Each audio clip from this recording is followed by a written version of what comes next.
All right, got to do a video, homeboy. Hey, what's going on? YWG here. And I got this package yesterday.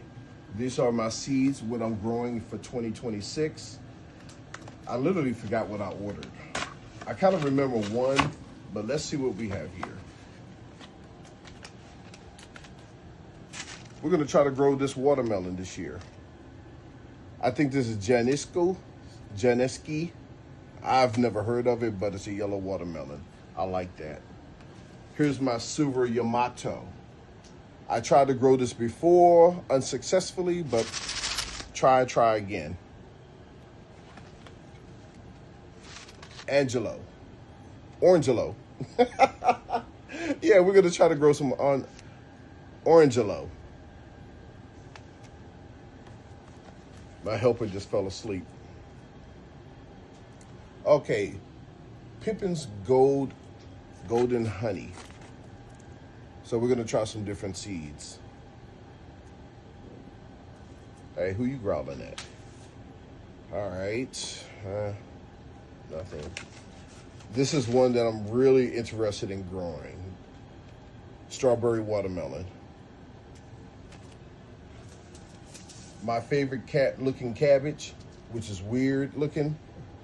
Filderkraut, right? Yeah, all right, so. I tried to grow it last year, but what happened was we had a whole team of groundhogs in the yard, and once they jumped up into the bed and they nibbled on a few things, stuff just starts dying. And hey, and I got the favorite. I'm gonna try to grow some lemongrass so we can get our own tea.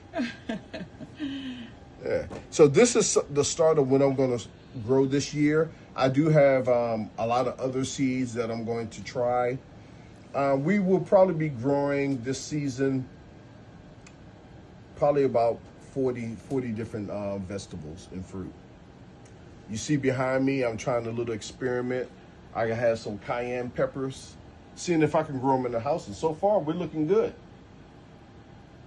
I've never attempted to actually grow. Usually I overwinter, but this year I'm trying to grow them inside so they can get an early jump on next year, because in this climate, it takes forever for my peppers to grow.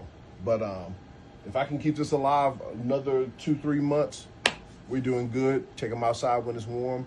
And this year, 2016, we're gonna have a good year. I'll see you outside. Thanks for watching. I think they're supposed to give me a free one, but I don't see my free seeds. I'm kind of disappointed.